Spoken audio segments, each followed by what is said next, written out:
Gravando, senhor presidente. Obrigado, Jailson. Bom dia a todos. Hoje, dia 28 de fevereiro de 2025, estamos iniciando a sessão de julgamento da Sétima Câmara Julgadora do Tribunal de Impostos e Taxas.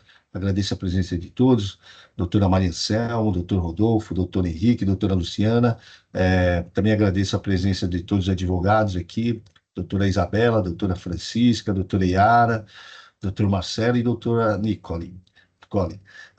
Agradeço também o Jailson aqui que nos acompanha e viabiliza toda a transmissão e gravação da, da sessão de julgamento. Tá? Peço a todos, vamos começar o julgamento com a contribuinte Vetal Rede Neura de Telecomunicações S.A., a IM 5011-139. A doutora Yara está presente para fazer sustentação oral. É um recurso de minha relatoria, tá? Eu vou passar a breve leitura aqui do relatório e eu já abro para sustentação oral.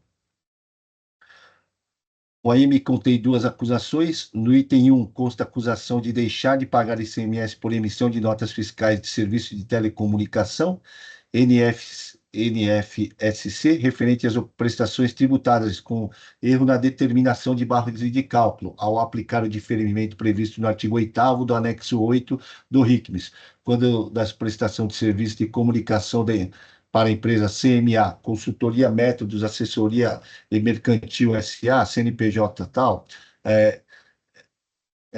que não consta relacionada no ato COTEP 13 de 2013. No item 2, de efetuar emissão de nota fiscal de serviço de comunicação com inobservância de requisito regulamentar, qual seja, emissão de nota fiscal com campo situação do documento preenchido com N normal para notas fiscais canceladas.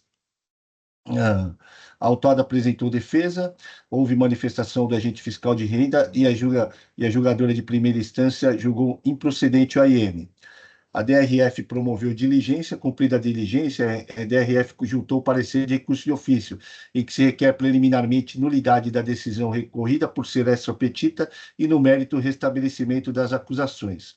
A contribuinte apresentou contra-razões ao recurso de ofício, em que se requer a manutenção da decisão de primeira instância e, subsidiariamente, caso acolhida preliminar, de retorno dos autos à primeira instância. Eis o breve relato. Passo a palavra à doutora Yara. Fique à vontade, doutora. Muito obrigada, presidente. Bom, inicio cumprimentando o doutor Silvio, a quem eu faço na pessoa e estendo os cumprimentos a todos os demais juízes, advogados aqui presentes, a todos muito bom dia. Julgadores é uma matéria relativamente simples e, portanto, vou ser bastante objetiva. Nesse caso, a decisão submetida ao recurso de ofício, ela anulou o auto de infração em voga por entender que houve uma inobservância aqui ao artigo 142 do CTN, uma vez que o auto de infração não cumpriu os requisitos basilares dirigidos à sua espécie. Basicamente porque o auto de infração materializou uma grande incongruência entre os fatos imputados ao contribuinte e as normas aplicáveis, bem como aos documentos utilizados como suporte. Antes de adentrar ao mérito propriamente dito, considerando a preliminar suscitada pela representação fazendária de nulidade dessa decisão, cumpre apenas pontuar aqui que não há que se falar em qualquer vício na decisão. A decisão, ora submetida ao recurso de ofício, apenas observou o poder de autotutela do ato administrativo, do poder administrativo, para julgar nulo um auto de infração que não cumpria os requisitos basilares direcionados à sua espécie. Ou seja, aqui é uma decorrência do próprio princípio da legalidade, uma vez que se a administração pública está jungida, está adstrita ao princípio da legalidade, pode ela também anular os seus próprios atos, conforme já referendado tanto pelo STJ quanto pelo STF, por meio das súmulas 346 STF e 473 do STJ. Então, portanto, aqui não há que se falar em nenhuma nulidade, até porque, e aqui é um ponto importante, a declaração de nulidade se deu com base nos documentos produzidos pela própria fiscalização. A nulidade aqui reconhecida, ela partiu da análise do próprio relatório da autuação e dos fatos informados pela própria fiscalização. Então, isso, conforme, inclusive, precedente da Câmara Superior do TIT, e aqui eu trago como exemplo o processo 40.45791, representa uma possibilidade da administração pública em exercício da autotutela administrativa.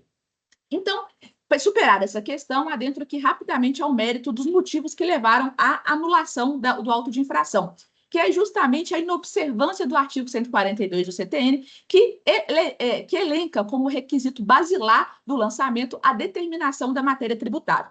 Vejam só, no primeiro item do auto de infração, como foi muito bem destacado pelo presidente Dr. Silvio, a empresa ela foi imputada à prática de ter cometido um erro na determinação da base de cálculo nas operações destinadas à empresa CMA Consultoria. Essas prestações são prestações de cessão onerosa de meios de rede, que são tributadas por diferimento. Ou seja, a empresa, no caso a recorrida Vital Rede Neutra de Telecomunicações, entendendo que se trataria de uma operação tributada por diferimento, deixou de destacar o ICMS, deixou de apurar a base de cálculo, por entender que esse ICMS deveria ser recolhido pela empresa que adquiriu o serviço, que adquiriu os meios de rede, no caso, a CMA. Contudo, a fiscalização imputa que a infração cometida aqui seria erro na determinação da base de cálculo. Ocorre que, como muito bem reconhecido pela decisão ora submetida ao recurso de ofício, não há que se falar em erro na determinação da base de cálculo, porque sequer houve uma apuração de base de cálculo nesse caso, uma vez que se trata de operação que, no entender da recorrida, é tributada por diferimento. Então, há aqui uma patente incongruência entre o pressuposto fático que originou e que justificou a constituição do lançamento e os pressupostos apresentados aqui pela própria fiscalização. Já no item 2, essa situação ela fica ainda mais clara e talvez até mais evidente a incongruência verificada. Porque no item 2, a fiscalização imputa à recorrida a penalidade prevista no artigo 85, inciso 4, a linha H da Lei 6.374 de 89, que é aquela previsão de emissão de documento fiscal com inobservância de requisito regulamentar. Isso porque a fiscalização afirma que a empresa teria emitido nota fiscal com situação normal, N, para notas fiscais canceladas. Porém, uma questão muito óbvia, não existe a possibilidade de emitir nota fiscal cancelada. Justamente por isso que, agora na manifestação fiscal, a representação fazendária tenta justificar a prática infracional e afirma que não, que, na verdade, a prática imputada à empresa teria sido de emitir a nota fiscal, posteriormente cancelar essa nota fiscal, mas registrá-la no arquivo do Convênio 115 de 2005 como normal, ao invés de cancelada. Porém, essa prática, que segundo agora se afirma na manifestação fiscal, seria aqui imputada pela empresa, seria imputada à empresa, não possui qualquer correspondência na previsão utilizada para culminar a multa, já que a multa foi culminada justamente por emissão de documento fiscal com inobservância de requisito regulamentar. Ou seja, a empresa não está sendo penalizada, ela está sendo penalizada por emitir documento com inobservância de requisito regulamentar e não por escriturá-lo de maneira incorreta. Então, verifica-se aqui de forma patente uma ausência de congruência entre os pressupostos fáticos que autorizaram a constituição do lançamento e as normas utilizadas para embasá-lo, para imputar tanto a exigência de ICMS quanto a exigência de multa em face da empresa, e também em relação aos próprios documentos e fundamentos utilizados pela fiscalização para a constituição desse lançamento.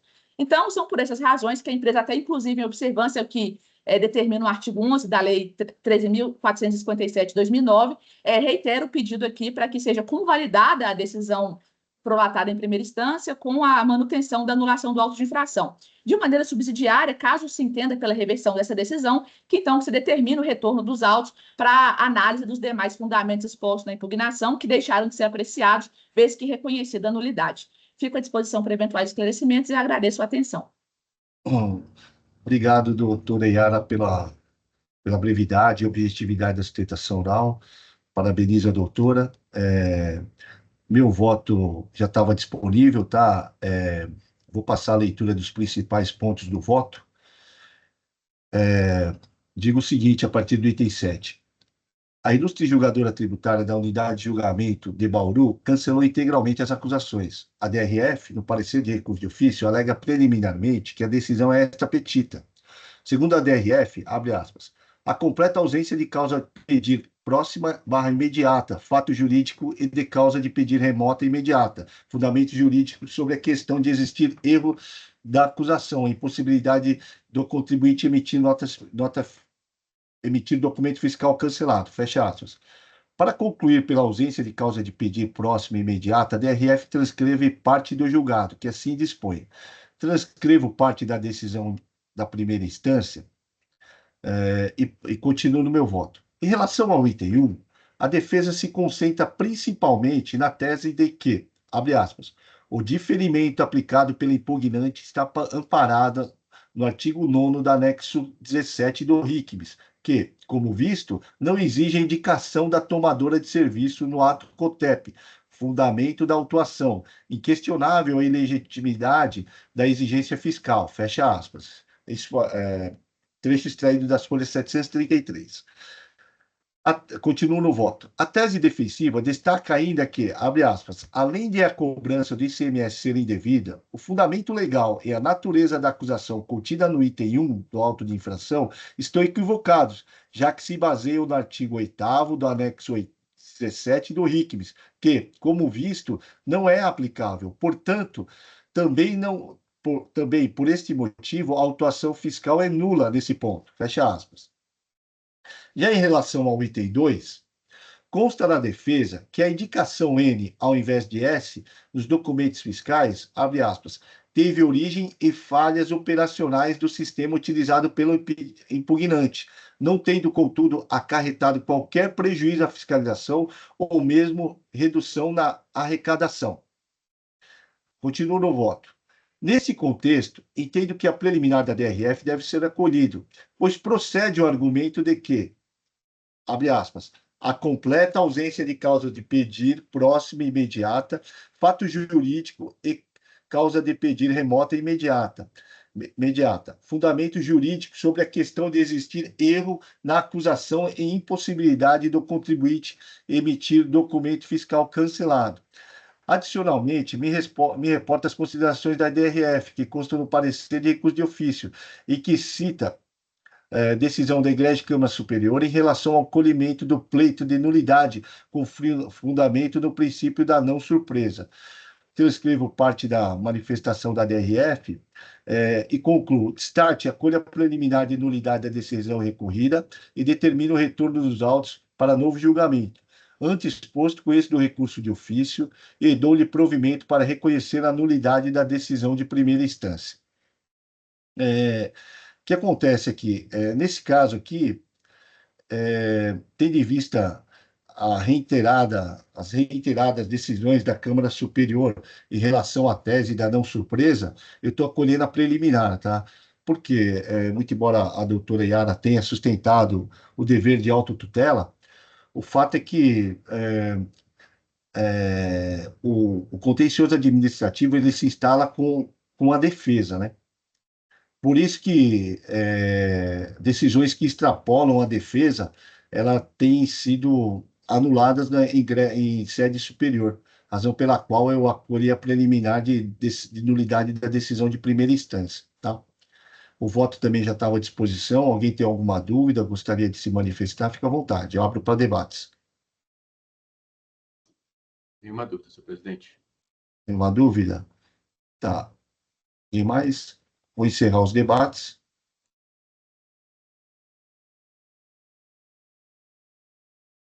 Verificando o quórum.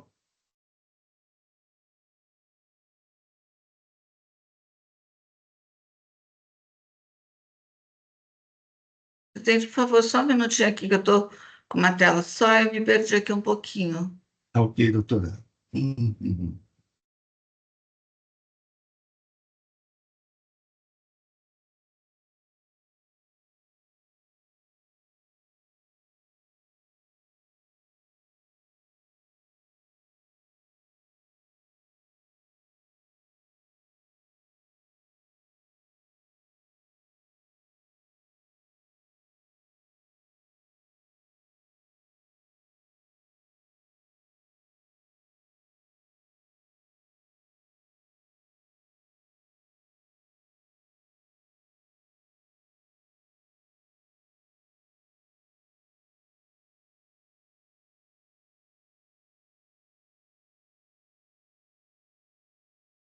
Em votação?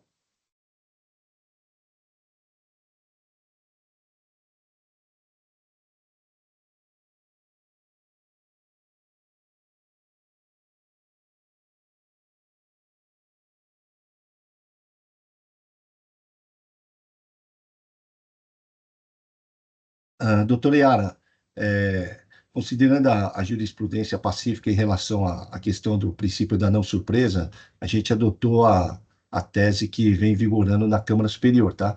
Então, os autos vão retornar para a primeira instância, decisão unânime, tá ok? Perfeito, presidente. Obrigada, desejo excelente dia e feriado para todos. Até a próxima. Obrigado, tudo de bom. A Para o doutora senhor também. também. Obrigada. Dando sequência, peço a todos que acessem o último processo da pauta aqui, a IM 5024-689, Luiz Dreyfus Company, Suco S.A., processo de relatoria do doutor Henrique. Passo a palavra ao doutor Henrique. A doutora Nicole está presente para fazer sustentação oral. O senhor pode passar a leitura do breve relato dos autos e passar a palavra diretamente para a doutora Nicole. Obrigado. Muito obrigado, senhor presidente. Trata-se de recurso ordinário interposto às folhas 1430 e 1454 contra a decisão de folhas 1412 e 1426, que julgou procedente o AIM 5024-6987, lavrado em face da Luiz Dreyfus.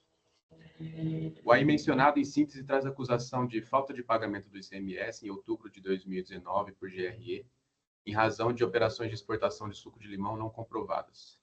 Falta de pagamento do ICMS entre abril de 2019 e abril de 2020 por GRE, em razão de operações de exportação de suco de frutas, células de laranja e óleo de laranja não comprovadas. E aí eu transcrevo os dois itens como eles estão no relato da infração. A recorrente traz em seu recurso ordinário, em síntese, os seguintes argumentos: que a razão da não ocorrência das exportações foi a perda ou quebra técnica das mercadorias, não havendo, por isso, possibilidade de incidência do ICMS, seja pela ausência de fato gerador, seja pela imunidade ou isenção em razão da destinação das mercadorias, exportação. Que as multas aplicadas são confiscatórias e desproporcionais, e que haveria necessidade de relevação ou redução das penalidades nos termos do artigo 527-A do Regulamento de ICMS. Parecer em contra-razões ao recurso ordinário às folhas 1458 e 1476, rechaçando os argumentos do contribuinte. Esse é o breve relatório. Passo a palavra à doutora Nicole para a sustentação oral. Ilustríssimos senhores conselheiros, agradeço a atenção dos senhores nessa manhã de sexta-feira. Em respeito ao tempo dos senhores e dos demais presentes, eu prometo ser o mais breve o tanto quanto possível. Bom, como o doutor Henrique ele já explanou muito bem, trata-se de um auto de infração lavrado para a cobrança de ICMS em razão da falta de pagamento diante da não exportação de mercadorias. Aqui eu esclareço que a recorrente ela é uma grande exportadora de suco de laranja, limão e seus derivados, e durante o seu processo de exportação, ela está sujeita à perda de mercadorias, seja por vazamento dos caminhões, tombamento, sinistro, ou até mesmo as retenções técnicas feitas no porto. Acho aqui importante só fazer um adendo de que não houve o questionamento de que essas mercadorias não exportadas, elas são decorrentes dessa quebra. Bom, entrando no mérito propriamente dito, o entendimento da Fazenda é que o fato gerador do ICMS é a mera saída da mercadoria do estabelecimento do contribuinte. No entanto, como a gente pode extrair da leitura da súmula 166 do STJ, que diz que a simples saída da mercadoria de um estabelecimento para outro do mesmo contribuinte não é fato do gerador do ICMS. Isso que significa que para ser fato gerador do ICMS, a gente precisa ter uma característica mercantil. Ou seja, o STJ fixou no seu entendimento que você precisa ter uma circulação jurídica da mercadoria para que seja fato gerador do ICMS. A gente pressupõe uma transferência de titularidade da mercadoria com fim lucrativo. Esse entendimento ele foi reafirmado pelo STJ no julgamento do recurso repetitivo 1125133 de São Paulo. Esse mesmo entendimento é o entendimento do STF, que por ocasião do julgamento do tema 1099 fixou a tese de que não há incidência de ICMS na transferência de mercadorias entre estabelecimentos do mesmo contribuinte, ainda que em estados distintos, porque não há transferência de titularidade.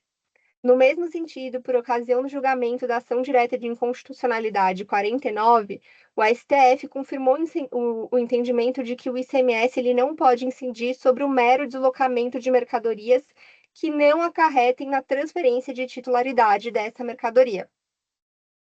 Conselheiros, veja que tanto o STJ quanto o STF entendem que a mera saída da mercadoria do estabelecimento do contribuinte não é fato gerador do ICMS.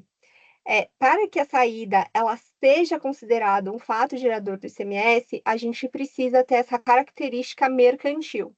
Aqui eu faço só uma ressalva não, eu trago aqui uma informação de que o artigo 28 da lei que dispõe sobre o processo administrativo tributário aqui no âmbito do Estado de São Paulo, ela aduz que o tribunal está obrigado, ele é vinculado, ele precisa aplicar os entendimentos firmados tanto nas súmulas quanto nas ações diretas de inconstitucionalidade.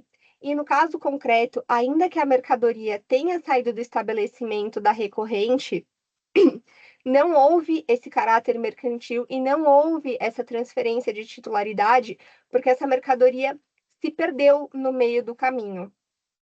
Para corroborar esse entendimento de que essas perdas são inerentes ao processo produtivo e de exportação da recorrente, bem como o fato de que o ICMS ele não incide sobre a mera saída de mercadoria, que ele só é fato gerador quando há a transferência de titularidade, a gente anexou aos autos um parecer do professor Humberto Ávila. E sendo assim, eu prometi ser breve, então eu concluo a minha apresentação aqui e eu peço o provimento desse recurso ordinário para que, ao final, o auto de infração seja integralmente cancelado. Obrigado, doutora Nicole, pela brevidade e objetividade da sustentação oral. Parabenizo a doutora. Passo a palavra ao ilustre juiz relator, doutor Henrique. Muito obrigado, senhor presidente, novamente. Muito obrigado, doutora Nicole, pela sustentação oral. Agradeço a objetividade também. Passo a leitura do voto. O AIN 5024698-7 decorre de constatação da ausência de recolhimento do ICMS via Guia de Recolhimentos Especiais, GRE, em razão de operações de exportação que não se concretizaram. O contribuinte autuado alega que as exportações não ocorreram em razão de perda das mercadorias, entre aspas, acontecimentos involuntários no transporte de produtos remetidos à exportação, como tombamentos, sinistros e retenção técnica no transporte portuário. Isso está às folhas 1442, por exemplo. Importante deixar consignado que, de fato, as operações de exportação selecionadas pela fiscalização não ocorreram, como reconhecido pelo próprio autuado. Destaque-se também que a informação de que o motivo da frustração das exportações foi a perda das mercadorias, decorre de afirmação exclusivamente realizada pelo contribuinte. A autuação se deu em razão da ausência de comprovação da exportação, combinada com a inexistência de recolhimento do ICMS via GRE, uma vez que não comprovada ou não ocorrida a exportação, presumem-se realizadas operações de saída dentro do país e, portanto, tributadas pelo ICMS. O AIN está fundamentado na linha B do inciso 1º e no item 1 do parágrafo 2º do artigo 445 do regulamento do ICMS, que dispunha a época dos fatos. O estabelecimento remetente deste Estado fica obrigado ao recolhimento do imposto devido nos casos em que não se efetivar a exportação, e aí vem o inciso 1º, após decorrido o prazo de, a linha B, 90 dias contados da data da emissão da primeira nota fiscal de remessa para a formação do lote, tratando-se de saídas previstas no artigo 440-A.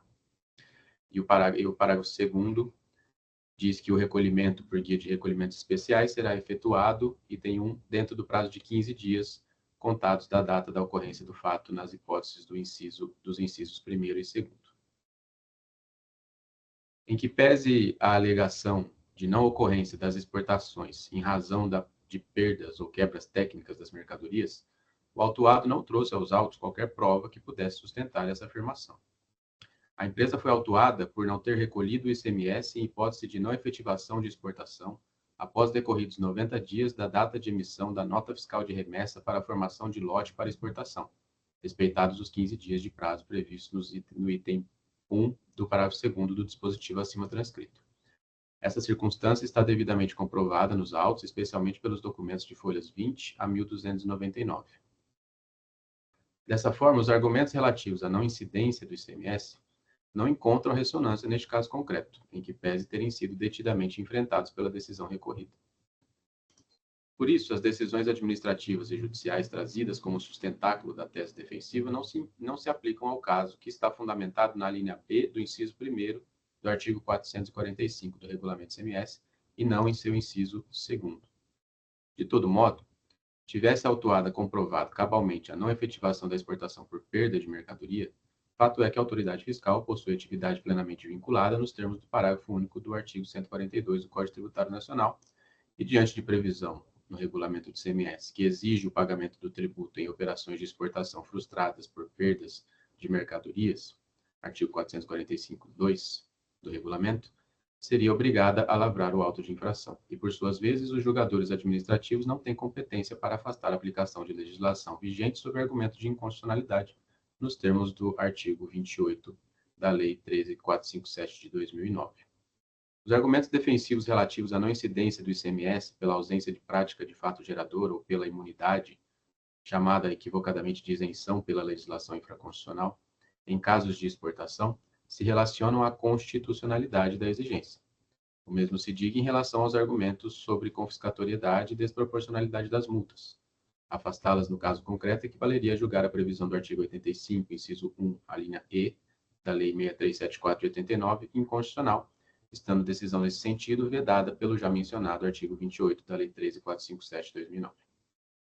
Vale destacar que não há, neste caso, seja em relação ao mérito ou em relação às multas exigidas, qualquer hipótese que se encaixe nas exceções prescritas nos incisos 1, 2 e 3 do artigo 28 da Lei 13.457, o que permitiria o afastamento de dispositivo legal inconstitucional. Quanto ao pedido de relevação ou redução das penalidades, com base no 527-A do regulamento, o dispositivo legal em questão veda a possibilidade do julgador administrativo manipular o montante das multas aplicadas nos casos em que as infrações implicaram falta de pagamento do ICMS, que é justamente o caso destes autos.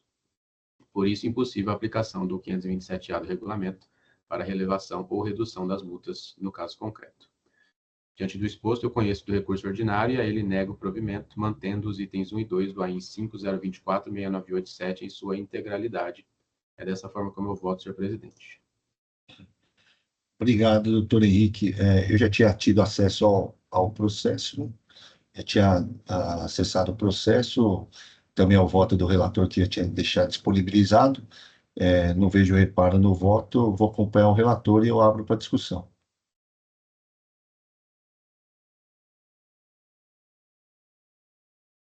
Não havendo inscritos, vou encerrar os debates.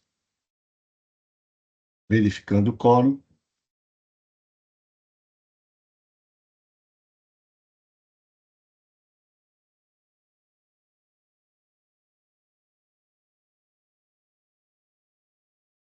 Em votação.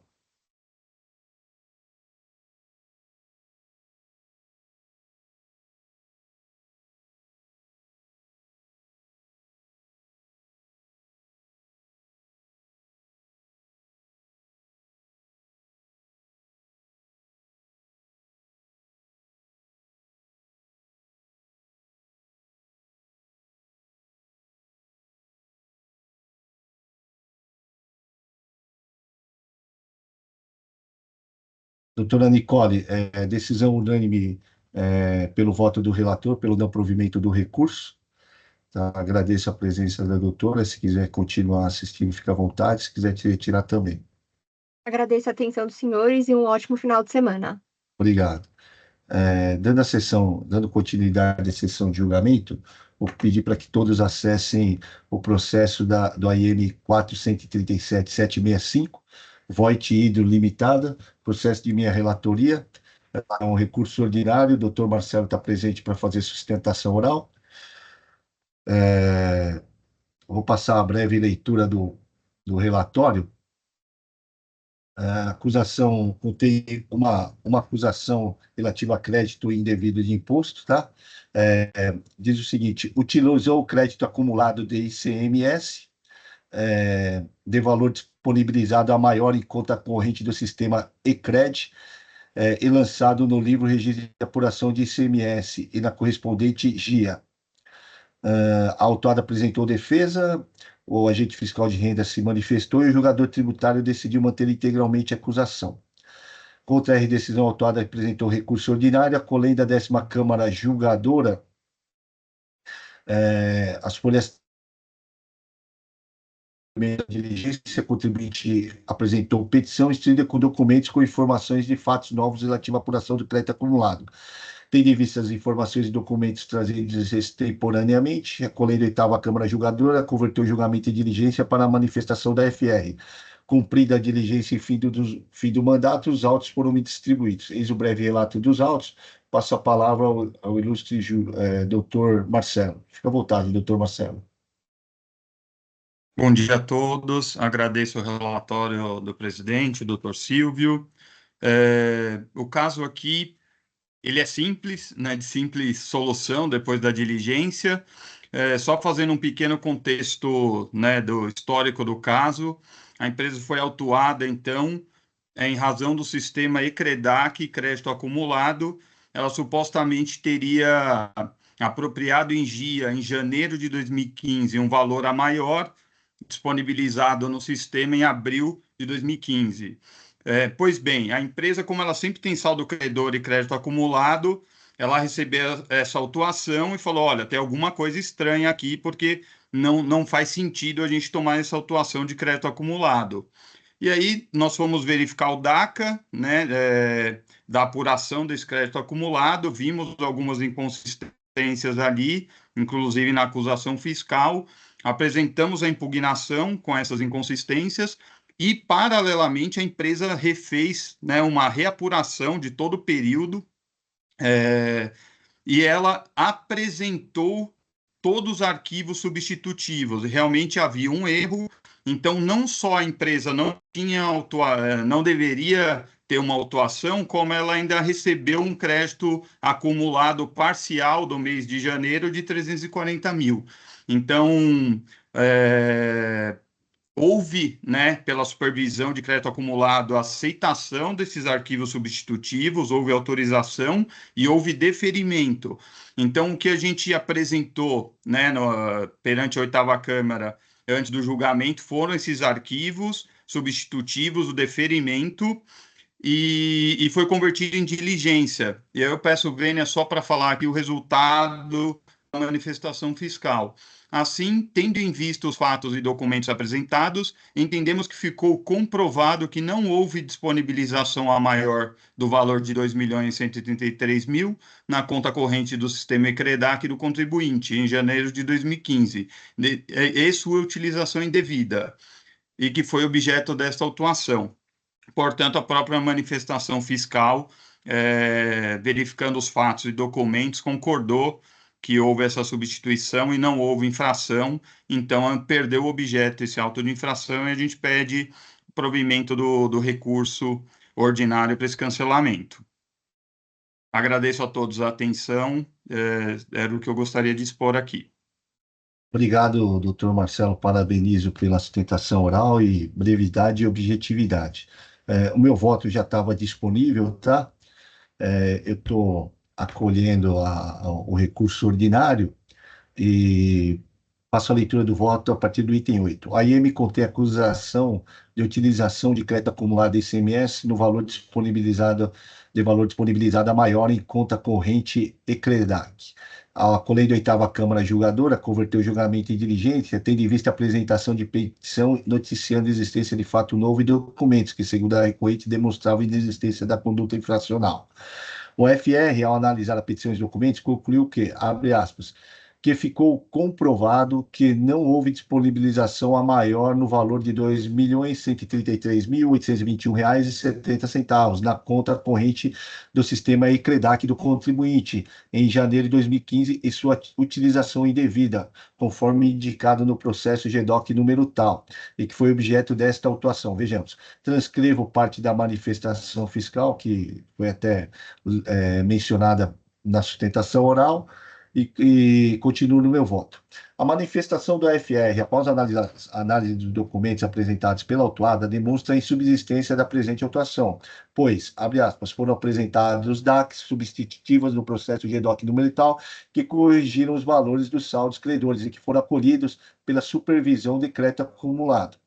Assim, considerando a manifestação do AFR, a acusação de utilização de crédito acumulado ICMS de valor disponibilizado a maior em conta corrente do sistema ECREDAC deve ser integralmente cancelada.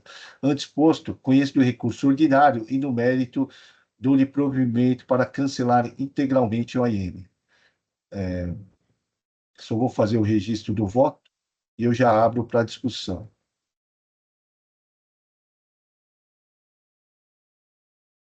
O processo já estava disponível, alguém gostaria de se manifestar, doutor Rodolfo?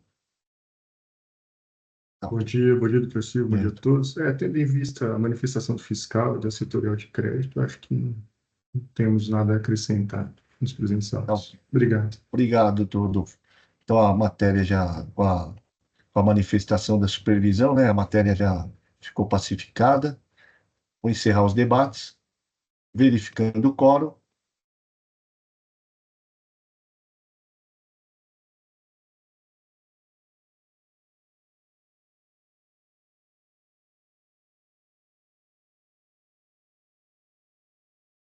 Em votação.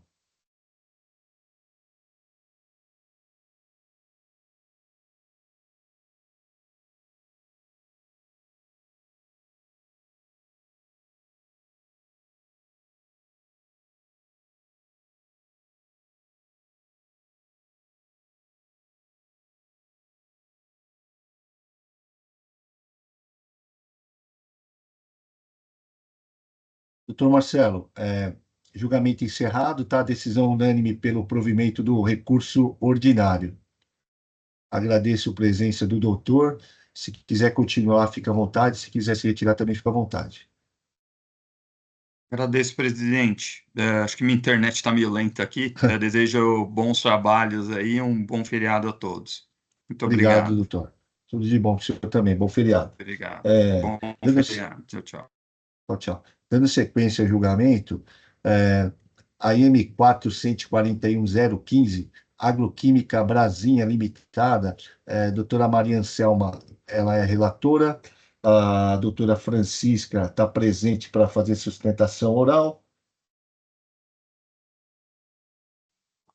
Desculpa, a doutora Isabela está presente para fazer sustentação oral. Passa a palavra à doutora Maria Anselma e depois ela pode abrir, passa a palavra diretamente à doutora Isabela. Fique à vontade, doutora. Mais uma vez, bom dia, presidente, bom dia a todos. Eu vou passar, então, a leitura do resumo aqui, só um minutinho, por favor.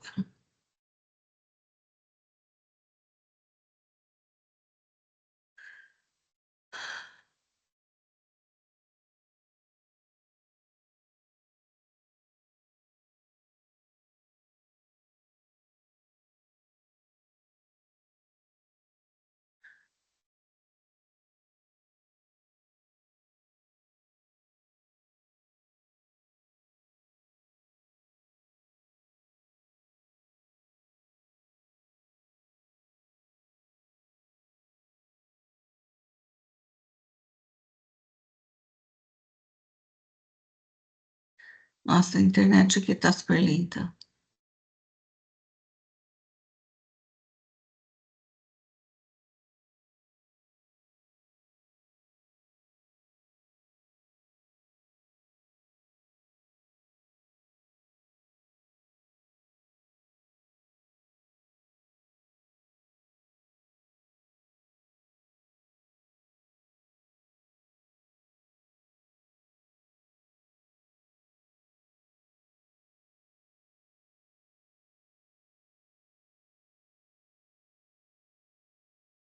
Nossa. Só um minutinho aqui.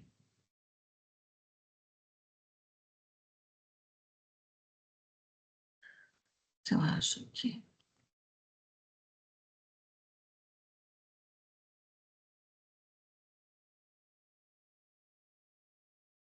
Ok. Bem, então trata-se de recursos ordinários interpostos pela contribuinte Agroquímica Brasília Limitada, Recuperação Judicial e Solidários Haroldo Gonçalves Renzo Filho e Valdemir Aparecido Rocha Júnior, contra a decisão que julgou procedente o AIM. As infrações são relativas a documentos fiscais e impressos fiscais, tendo emitido no período de junho de 2017 a fevereiro de 2019, notas fiscais eletrônicas indicadas conforme relação anexa. Destinatário diverso, consignando declaração falsa quanto ao estabelecimento de destino dos produtos nelas descritos, pois o infrator os remeteu, transportou e entregou nos estabelecimentos paranaense Potencial Biodiesel Limitada e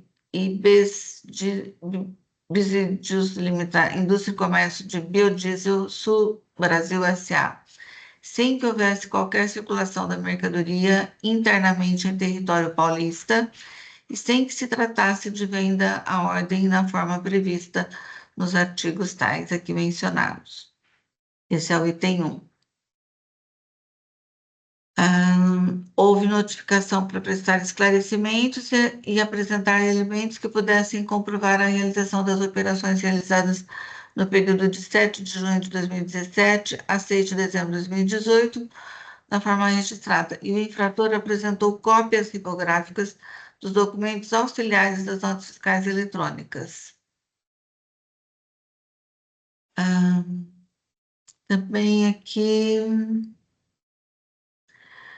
a pessoa do senhor Haroldo Gonçalves Renzo Filho também apareceu como responsável pelas operações dissimuladas em nome do inexistente Sudisul Comercial Agropecuária Limitada.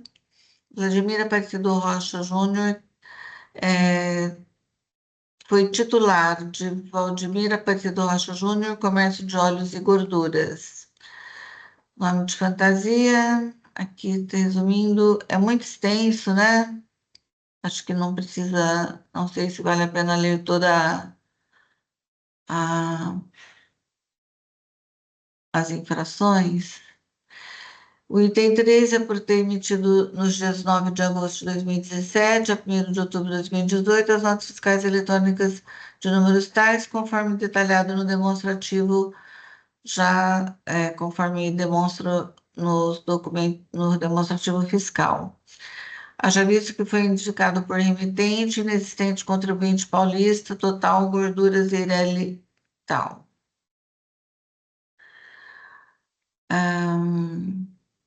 Deixa eu ver aqui.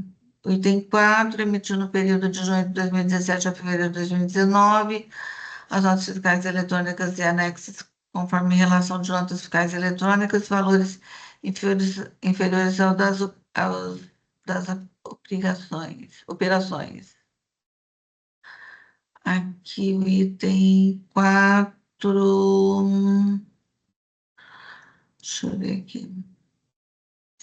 O item 5 emitiu no período de junho de 2017 os conhecimentos de transportes eletrônicos indicados conforme relação anexa.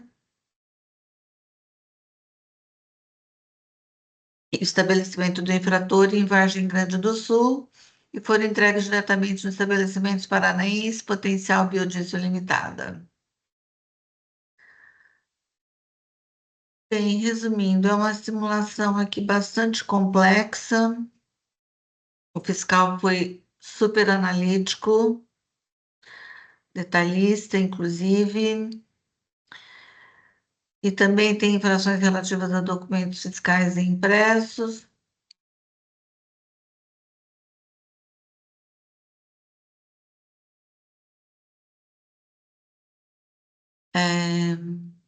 A autuada foi devidamente notificada do AINCOM, apresentou tempestiva defesa, o responsável solidário Valdemir Aparecido Rocha apresentou sua defesa às folhas tais e o responsável solidário Haroldo Gonçalves Renzo Filho às folhas tais. Houve uma manifestação fiscal, o julgador de primeira instância proferiu a decisão nos seguintes termos: ante o exposto e do mais que dos autos contém, julgo procedente o AIN. sem prejuízo da importância ele ratifica a multa imposta e interposto o recurso ordinário, contribuintes solidários requerem a reforma da decisão. Os pressupostos foram admitidos, de admissibilidade foram encontrados e o recurso posto foi deferido. Diante da sustentação oral, encerro o relato. Acho que a patrona pode relatar melhor os fatos, né, doutora? Porque está muito complexo. Volta, eu passo a palavra. Antes, doutora Marcelo, fica tranquila, também a doutora Isabela pode ficar tranquila, a matéria já é conhecida, a gente já julgou outros processos dessa natureza, tá? E que envolve a fraude estruturada na gordura vegetal, né? Que o produto é diferido, razão pela qual, se a senhora quiser, pode ficar à vontade para fazer sustentação oral, tá? Perfeito. Obrigada, presidente, pelas suas considerações. Bom dia, juízes. Eu venho à presença desse egrégio Tribunal de Impostos e Taxas para apresentar a sustentação oral pela Agroquímica Brasinha. Assim como os demais colegas, eu também vou ser bem breve na minha sustentação. O que acontece, excelências? O cerne da acusação fiscal aqui hoje é a suposta dissimulação das operações praticadas pela Brasinha, baseando-se na posterior declaração da nulidade de inscrição estadual da empresa Total Gorduras. A decisão de primeira instância acabou ali desconsiderando a vasta documentação que a gente apresentou na defesa, que comprova os principais 4 pontos de defesa. Primeiro, as operações elas realmente foram efetivadas e realizadas, justamente porque o processo administrativo ele está carreado de documentos que demonstram a efetividade das operações. Existem notas fiscais com seus respectivos comprovantes de pagamento, e-mails de negociação entre as partes. As notas fiscais foram devidamente registradas no livro Razão da Brasinha, ou seja, existe sim prova de que a relação comercial entre a Brasinha e a Total Gorduras existiu. Não houve nenhuma dissimulação, porque tem documento que comprova de fato que houve, né? Ou seja, as mercadorias elas foram vendidas, elas foram transportadas, elas foram entregues aos respectivos compradores com a emissão de documentos fiscais idôneos, né? O segundo motivo ali da procedência, né, da nossa defesa está baseada que os pagamentos realmente foram contabilizados, né? Existem os respectivos comprovantes de pagamento em relação às notas fiscais, toda a operação, existe a comprovação efetiva, né, dessa relação comercial entre as empresas. Outro motivo, né, o terceiro motivo, a empresa destinatária, que é a Total Gorduras, a época dos fatos, a época da transação comercial com a empresa Brasinha, ela estava cadastrada regularmente com o seu CNPJ ativo, seu CADESP ativo, conforme o artigo 22A da Lei 6.374 de 89.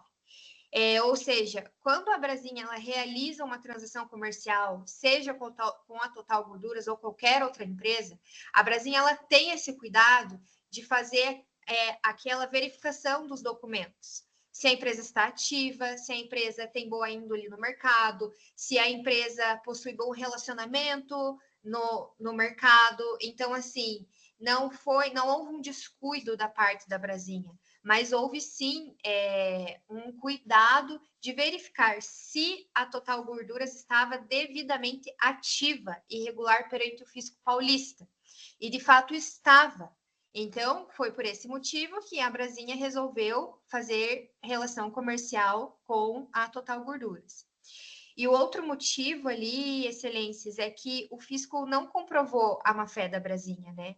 A presunção de que a Brasinha participou de um suposto esquema fraudulento não encontra qualquer laço probatório nos autos, né? O ônus, ao meu ver, recai sobre a fiscalização, até conforme o artigo 142 do CTN, e não sobre o contribuinte. O contribuinte, ele, no caso da Brasinha, como eu já disse, demonstrou toda essa transação comercial por meio dos documentos que estão anexos ao processo. Então, ao meu ver, com devido respeito, a decisão singular alterou o foco, né, da autuação ao afirmar que não se discute a efetividade das operações, mas sim a dissimulação. Quando, na realidade, a comprovação da efetividade deveria ser suficiente para afastar essa presunção de irregularidade. Inclusive, excelências, em uma busca de jurisprudência no TJ de São Paulo, existem diversos casos idênticos a esse da Brasília, em que eu entrei em cada um dos processos, analisei cada um dos processos e verifiquei que o fisco, ele acaba não verificando os documentos que a empresa traz, mas em sede do judiciário, são os mesmos documentos que a Brasília traz para comprovar a efetividade dessas operações. Ou seja, diante ali de uma verificação das provas, o judiciário entende que sim, em situações idênticas a essa da Brasília, houve a efetividade das operações. Eu posso citar alguns processos que houveram decisões recentes do tribunal em 2024. Obviamente não vou ler ementa por ementa, mas só para ressaltar aqui, o Judiciário, o TJ de São Paulo, entende que em casos idênticos ao da Brasília, quando existem documentos comprovatórios que identifiquem a transação comercial, essa suposta dissimulação, ela é afastada, porque a empresa ela teve boa-fé. Ela não participou de um esquema fraudulento, de algo irregular, né? Muito pelo contrário, a Brasília ela teve esse cuidado de verificar toda a situação fiscal da empresa destinatária. Então, excelências, diante disso, né, eu requero a nulidade da decisão de primeira instância pela ausência de fundamentação das provas juntadas. E, no mérito, o cancelamento integral da autuação fiscal.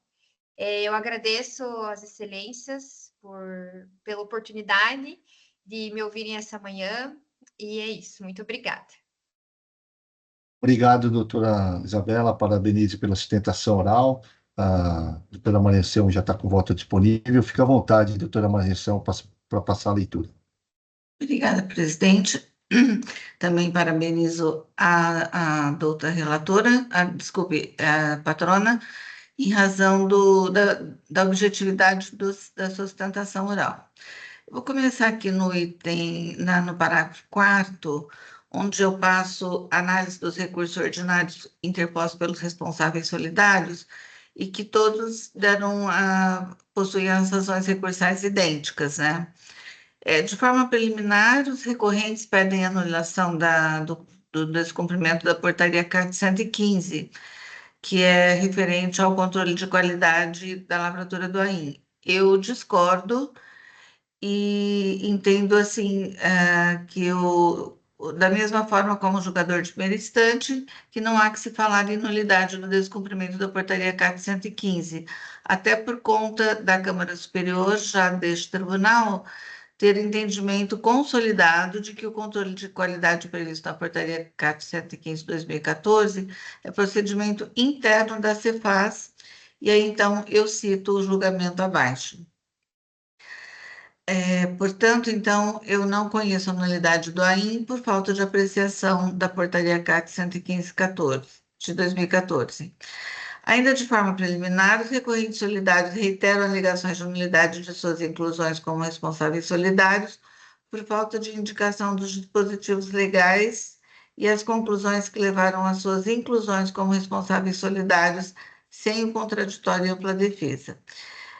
Eu realmente, assim, concordo com os recorrentes solidários, porque, após análise detalhada, eu verifico que, de fato, não há no relato da infração, as folhas de 1 a 28, a capitulação da infração imposta aos recorrentes solidários, nem qualquer outra documentação constante dos autos, havendo, portanto, anuência da indicação dos dispositivos legais que levaram à inclusão dos responsáveis solidários.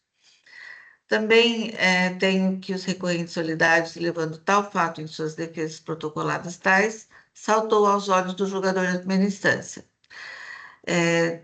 Diante dessa ausência de capitulação legal e motivação da acusação fiscal, o meu entendimento nesse sentido deve ser anulado em relação aos recorrentes solidários, considerando a carência de fundamentação específica para sustentar qualquer cobrança de impostos aos mesmos, cobrança de imposto aos mesmos.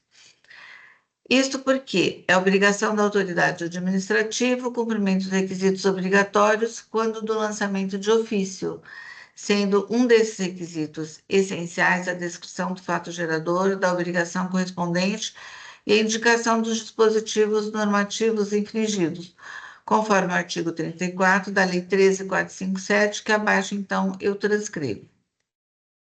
Também, no meu entendimento, por mais que consta nos autos, relatórios e documentos referentes à participação das empresas Total Gorduras Eirelles e Valdemir Aparecido Rocha Júnior, Comércio de Óleos e Gorduras, nas operações dissimuladas, ao meu entendimento, falhou a autoridade administrativa nestes autos o cumprimento dos requisitos obrigatórios exigidos para a imputação da responsabilização solidária dos recorrentes, tanto na descrição do fato gerador da obrigação correspondente, como na indicação dos dispositivos normativos infringidos.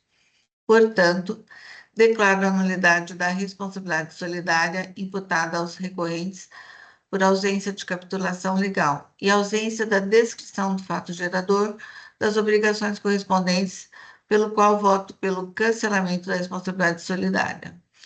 Quanto ao recurso ordinário, eu passo a análise e, como bem já disse nosso ilustre presidente, é uma matéria totalmente conhecida, as empresas são conhecidas, existem outros autos, eu, então, nego o provimento em suas razões recursais. É como voto, presidente, e coloco a apreciação dos meus pares. O voto é bastante extenso, então eu só vou passar aqui o dispositivo, que diante do exposto de tudo que dos autos consta, conheço dos recursos ordinários interpostos pelos solidários Haroldo Gonçalves Renzo Filho e Valdemir Aparecido Rocha Júnior e lhe dou provimento. Quanto ao recurso ordinário interposto pela contribuinte Agroquímica Brasília Limitada, recuperação judicial para negar provimento, mantendo na íntegra a decisão recorrida. É como voto, presidente, eu coloco a apreciação dos pares.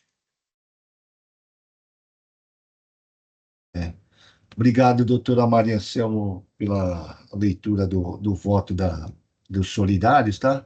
Em relação ao mérito também do recurso da doutora Isabela, eu já tinha analisado o recurso, tá? A matéria já é conhecida também, não vou me ater ao mérito da acusação, mas em relação aos solidários, eu já votei pela exclusão dos solidários também, quando o AIM não contém descrição normativa e descrição da situação fática que em si enseja, que fundamente a inclusão dos solidários no auto, né? Que é o caso dos autos que a relatora apontou, razão pela qual eu abro para discussão, e a doutora Isabela está presente para fazer alguns esclarecimentos de fato. Se alguém tiver alguma dúvida e quiser indagar, também fica à vontade. Alguém gostaria de se manifestar? Presidente, eu já me manifestei em alguns casos similares a esse. Eu confesso que eu não tive tempo de examinar esse caso com detalhes. Se pudesse levar esse caso em vista. Tá, ok, doutora Luciana, pode solicitar.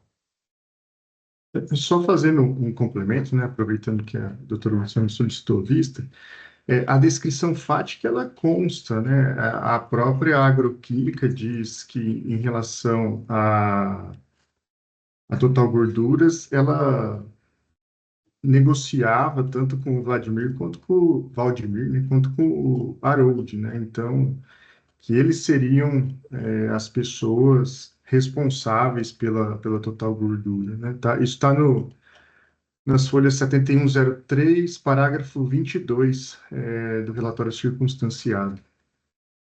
Mas vou aproveitar a vista da doutora Luciana para analisar o caso com mais calma. Obrigado.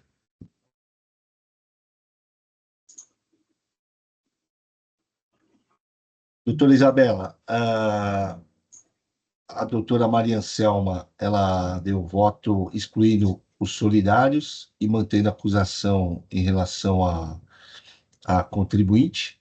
tá? A doutora Luciana tirou em vistas.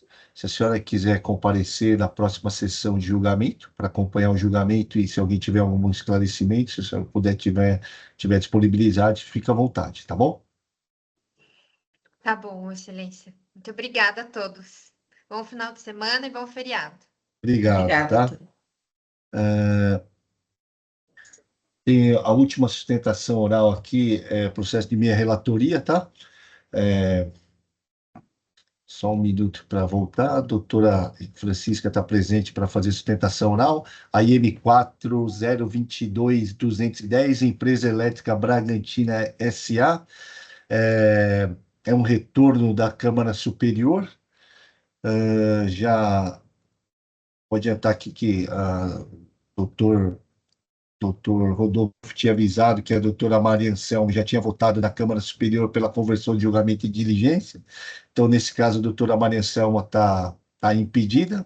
Tá? E o que acontece aqui? Passar a breve leitura, breve relato dos autos. O AIM contém duas acusações, tá? Digo eu, o AIM foi lavrado com suspeição de exigibilidade, como informado em observações, mandado de segurança coletivo número tal, com pedido de liminar, objetivando afastar a incidência do ICMS sobre os valores recebidos da União por suas afiliadas a título de subvenção econômica. A autora apresentou defesa, a primeira instância manteve integralmente o AIM. Em sede ordinária, a além da sexta Câmara Julgadora não conheceu do recurso ordinário. Contra a decisão, a contribuinte apresentou pedido de retificação de julgado e recurso especial. Por despacho da presidência desse tribunal, foi indeferido o processamento do pedido de retificação de julgado e deferido o processamento do recurso especial. No julgamento do recurso especial, a Igreja Câmara Superior, após promover diligências, a douta Procuradoria Fiscal determinou o retorno dos autos para complemento de julgado nos seguintes termos. Peço vênia para discordar do douto relator e reiterar posição anterior no sentido de que eventual realização de depósitos judiciais e seus efeitos na situação dos autos são temas não tratados na decisão recorrida, sendo, portanto, descabida sua averiguação neste momento processual, sob pena de desacato ao duplo grau de jurisdição administrativa. Nesse passo, e diante do pleito de nulidade do decisum, recorrido em razão dessa omissão, que conheço e acolho a avaliação daqueles temas, deve ser implementada por Câmara Julgadora, complementando o julgado anterior, restando prejudicado o exame do que remanesce do apelo. Só para contextualizar, o AIM contém duas acusações. Item 1, deixar de pagar ICMS relativo ao fornecimento de energia elétrica a consumidores residenciais pertencentes à subclasse baixa renda, caracterizado pelo recebimento de valores no período de abril de 2008 a maio de 2009, a título de subvenção da tarifa de energia, a que se refere à Lei número 10.438 de 2002. Item 2, deixou de pagar o ICMS relativo ao fornecimento de energia a consumidores residenciais pertencentes à subclasse baixa renda, caracterizado pelo recebimento de valores no período de dezembro de 2009 a julho de 2011, a título de subvenção da tarifa de energia elétrica, que se refere à Lei 10.438 de 2002, desculpa. Esse é o breve relato dos autos, tá? O retorno dos autos é justamente para verificar os depósitos judiciais ocorridos na ação judicial do mandato de segurança coletivo. Doutora Francisca, fica à vontade. Está sem voz.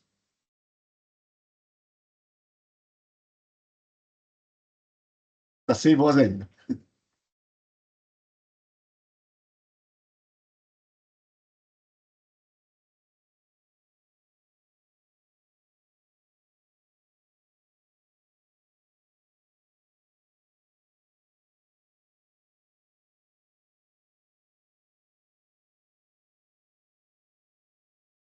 Ainda está sem voz, doutor.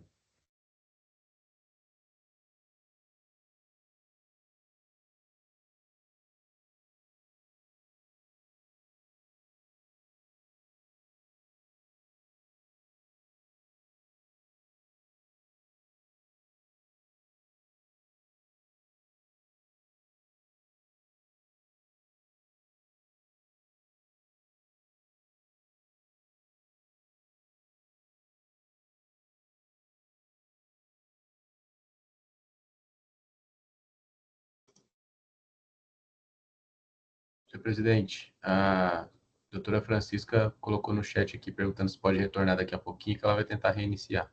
Tá ok. Doutora Francisca, a gente vai continuar o julgamento, ainda tem mais 3 processos, e aí a gente retorna, fica à vontade, tá? Então vamos lá, dando sequência então ao julgamento. Deixa eu só sair daqui.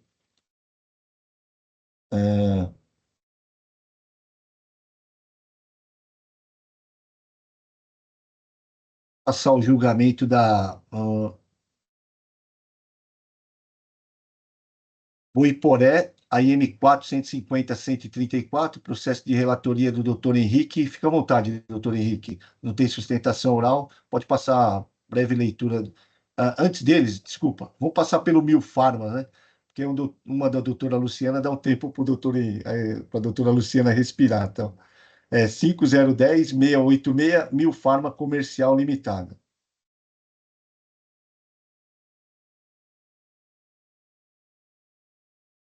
Ok, presidente, muito obrigada. Só um momentinho que eu estou entrando aqui.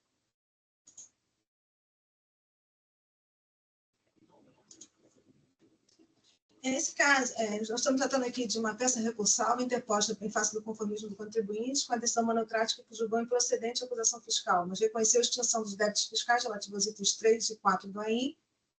E eu também anoto aqui que o débito fiscal do item 5 foi integralmente liquidado, né, e o recolhimento foi certificado pelo órgão competente, tá?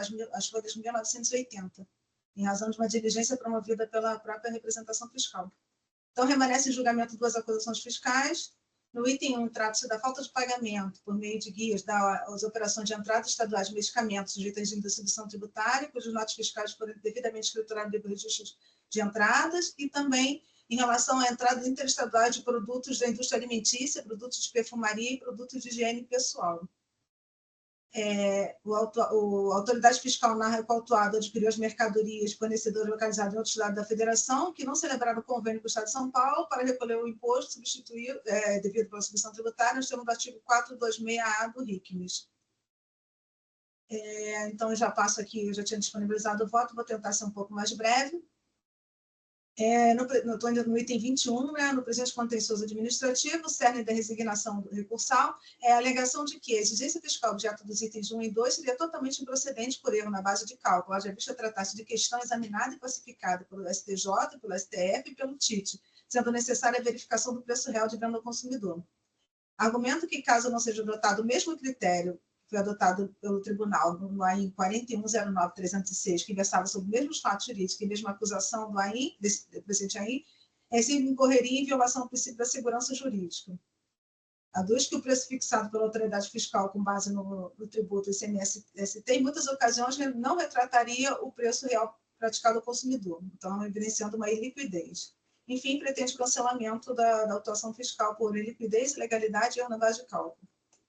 Subsidiariamente, né, sustenta que o levantamento realizado pelo fisco apresentaria erro de classificação dos medicamentos da farmácia popular e cesta básica de medicamentos.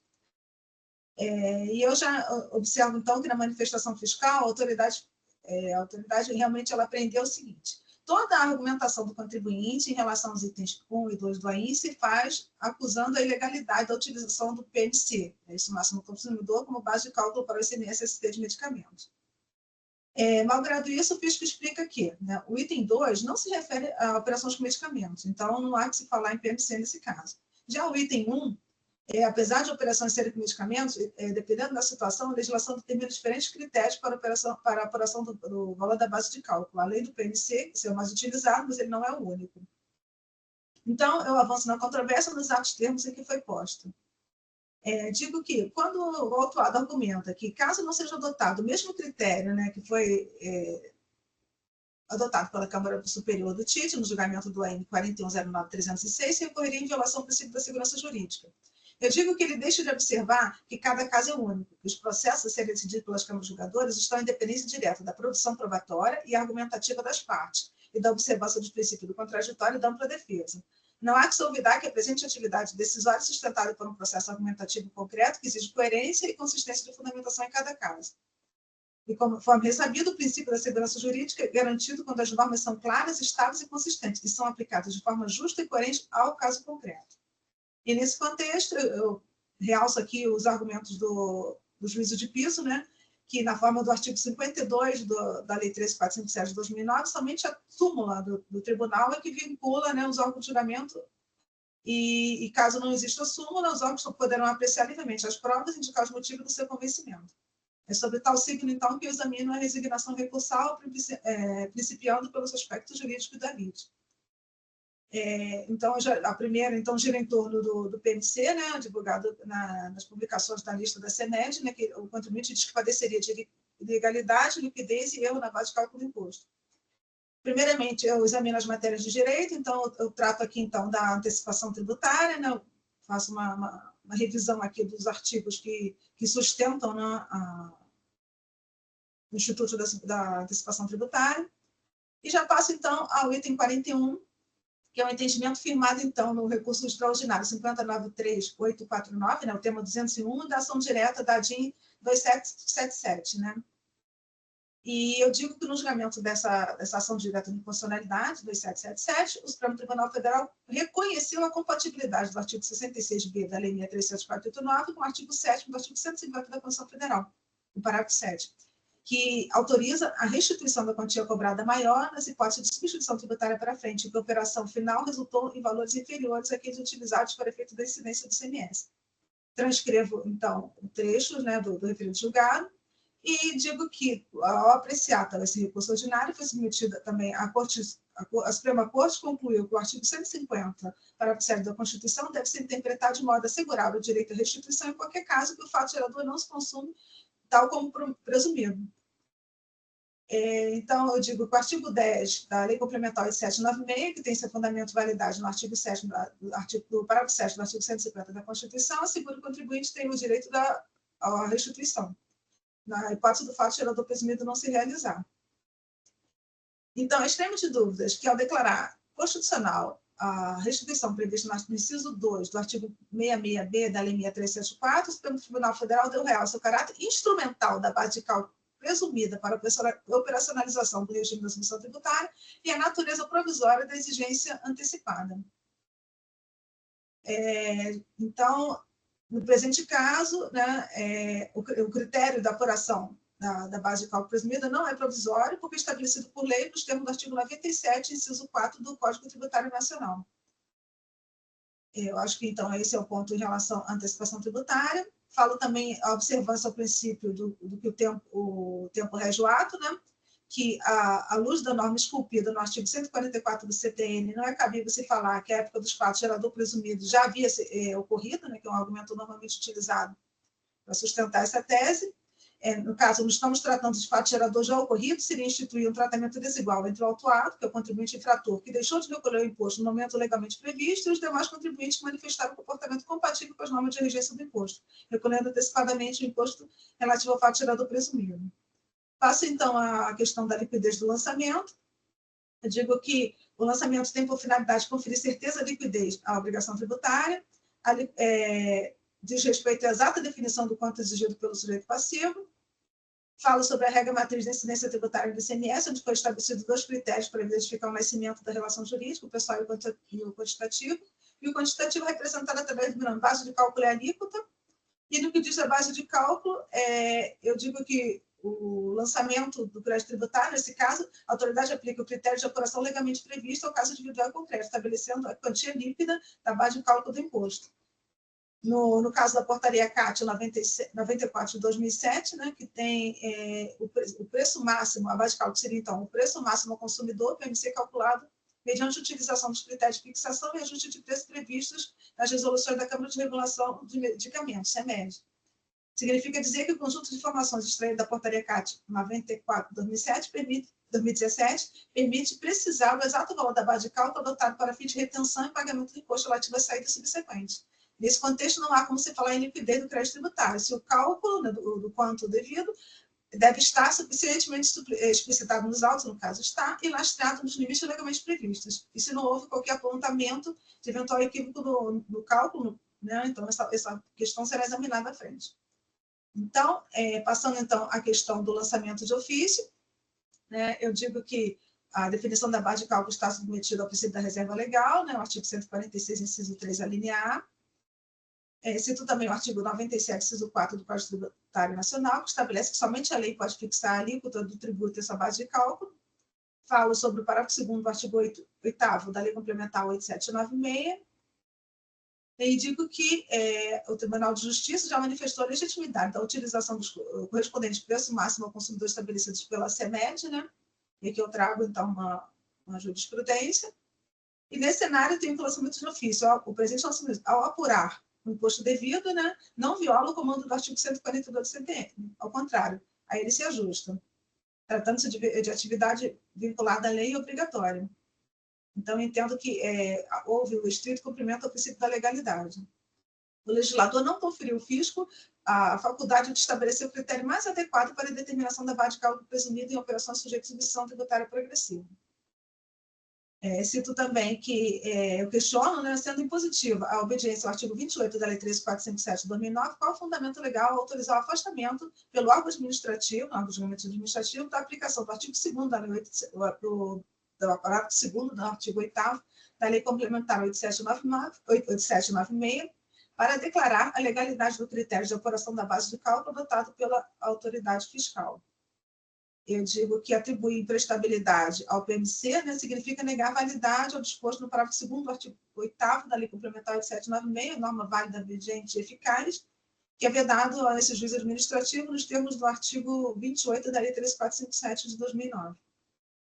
Em relação ao ressarcimento, né, eu digo, então, que, uma vez ocorrido o fato gerador presumido, o ressarcimento é um instrumento legal próprio para ajustar a tributação operada por presunção ao fato gerador ocorrido, quando a base de cálculo, né, o valor da base de cálculo real foi inferior ao presumido. Trago aqui também uma jurisprudência desse tribunal.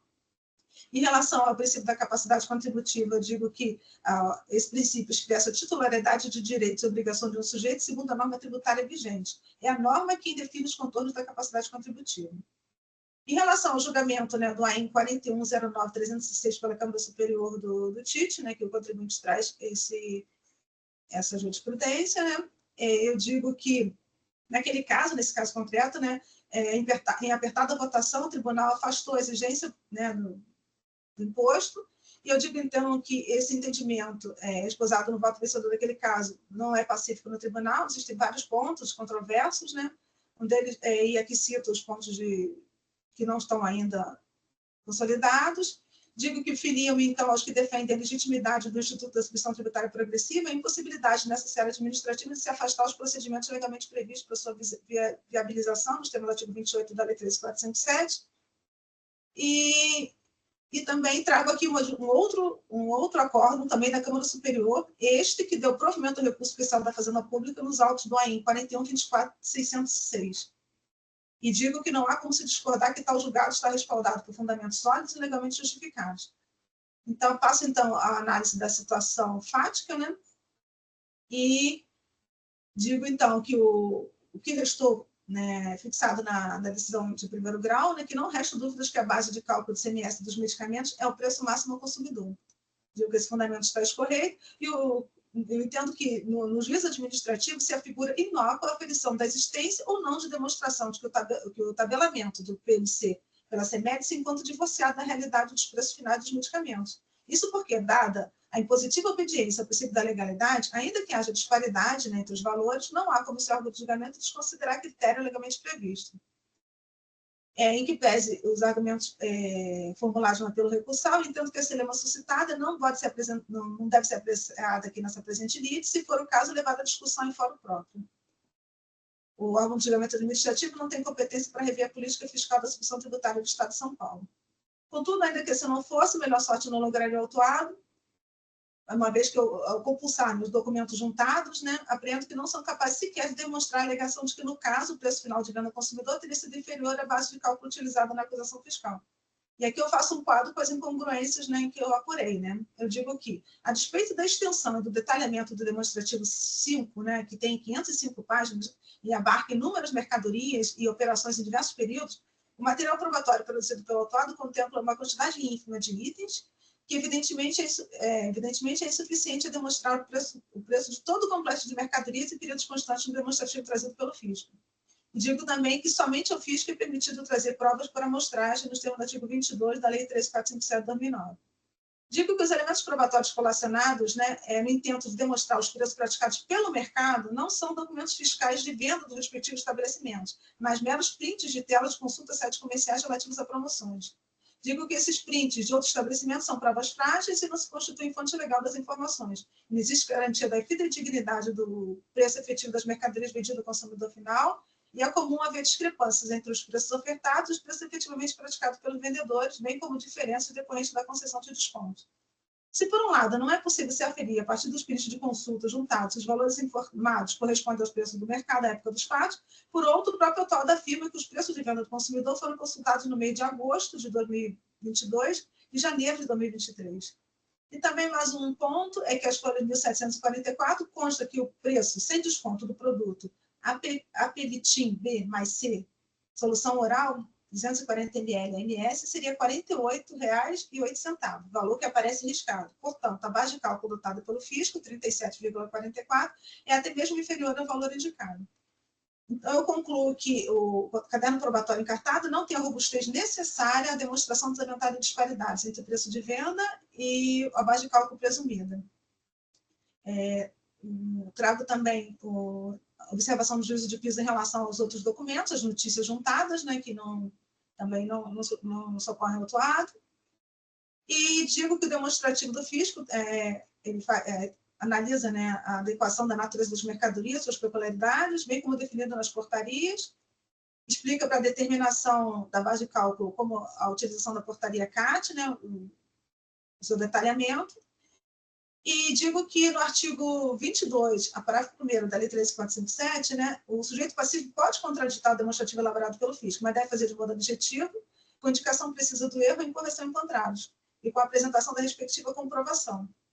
Então, eu entendo como improsperável o argumento do autuado dizer que, a título de amostragem, elaborou as planilhas anexas apontando alguns erros de classificação. Por outro lado, eu entendo que caberia ao contribuinte apontar objetivamente e comprovar o erro e a incorreção porventura existente. E eu digo que, ao folhear, então, detalhadamente os argumentos e material probatório apresentado, não se vislumbra a indicação precisa dos equívocos de classificação apresentados, e que, na verdade, demandaria a apresentação das correspondentes comprovações, né, e a indicação do suporte jurídico e da suporte ao pleito. Examinada, então, a controvérsia sobre a perspectiva fática, dada a inexistência da indicação de disparidades e incorreções cometidas pela autoridade fiscal, a que se prevaleceu quanto do imposto apurado pelo trabalho fiscal. Enfim, a pretensão recursal não prospera, seja sobre a ótica jurídica, haja visto, se a atividade de lançamento plenamente vinculada ao arcabouço legal, ante as limitações impostas a esse juízo administrativo pelo artigo 28 da Lei 13.457 de 2009, da existência de previsão legal para ressarcimento do imposto retido se o valor real da base de cálculo for inferior ao presumido, e também seja sobre a ótica fática, diante da insuficiência probatória dos autos. Então, existindo outros argumentos de mérito para dar outro desfecho à lide, né, eu, então, entendo que a decisão recorrida deve ser mantida nessa porção.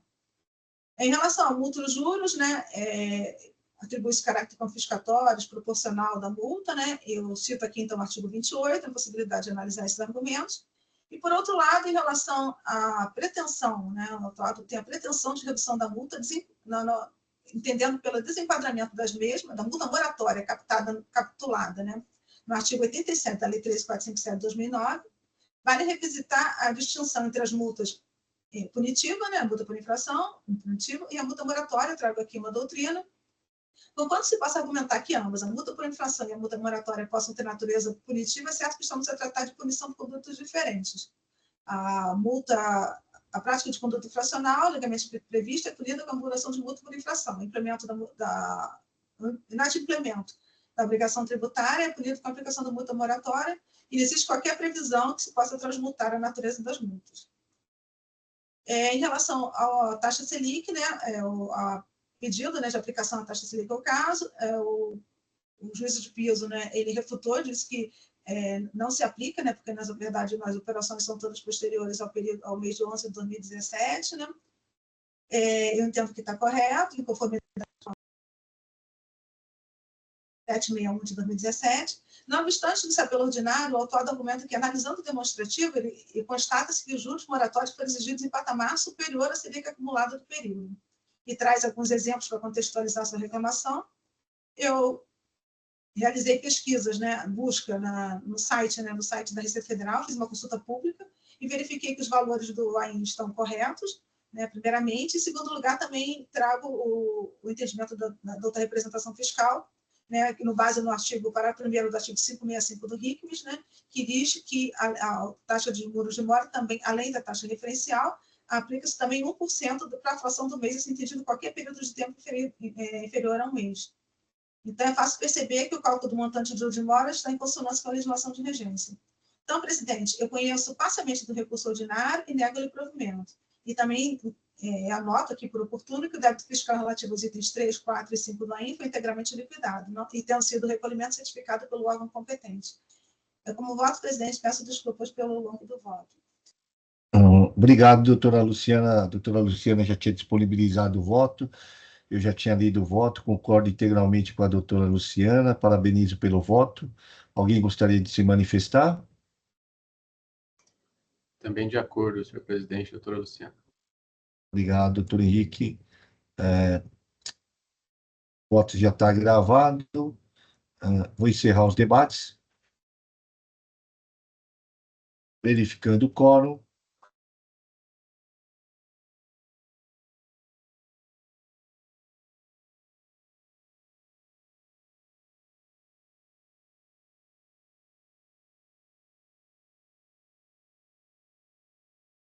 Presidente, como eu estou impedida, né, eu não posso Tá confirmar a ok. presença. Só que a doutora tem que registrar o voto para que eu possa... Já está registrado, doutora. Ah, tá, obrigada.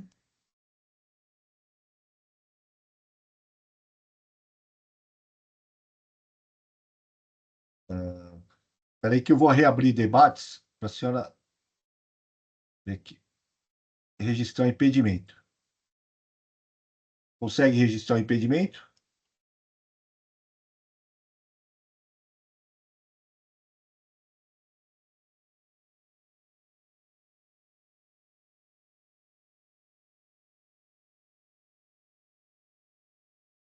Tá ok. Verificando o quórum novamente. Doutor Silvio, só um segundo, questão de ordem. Pois não. Eu acho que a gente trocou o processo, né? Salvo engano, o que a Desculpa. doutora O Maria estava impedimento impedida. o impedimento é da Bragantina. Não é nesse processo, doutora Maria Anselma. Isso, Espera aí que eu vou exatamente. reabrir debates aqui. Esse processo a senhora pode votar.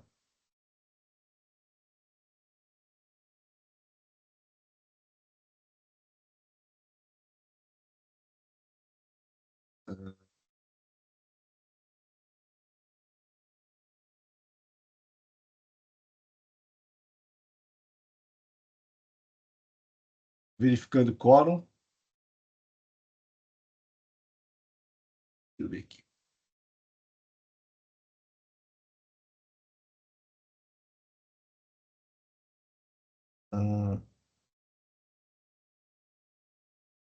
Espera só um minutinho aqui. Vou ter que reabrir debates de novo para ver se a doutora Maria Anselmo consegue votar.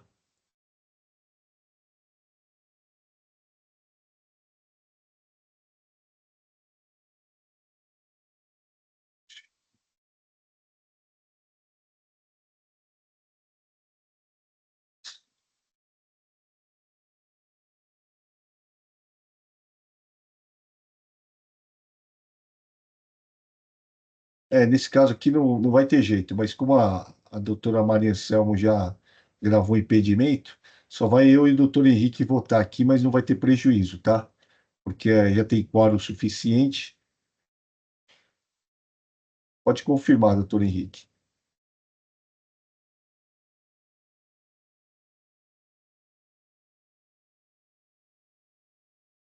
Em votação.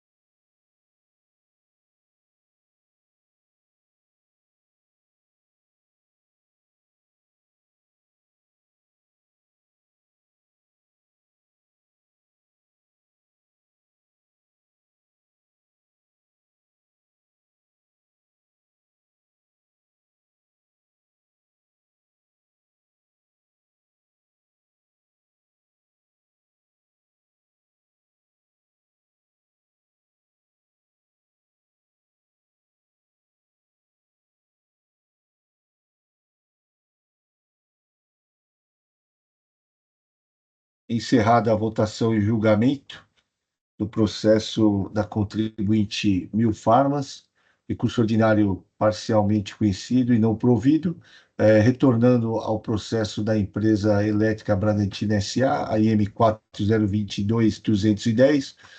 Doutora Jaqueline, consegue falar? Não está saindo a voz ainda.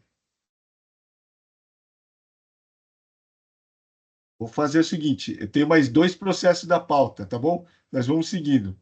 Vou passar por um processo do doutor Henrique, tá?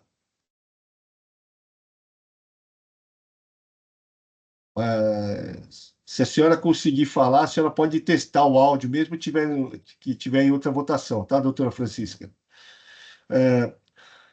Doutor Henrique aqui é o Boiporé, AM 450-134, considerando a inexistência de sustentação oral. Doutor Henrique, pode passar a leitura diretamente do voto que o senhor já tinha disponibilizado.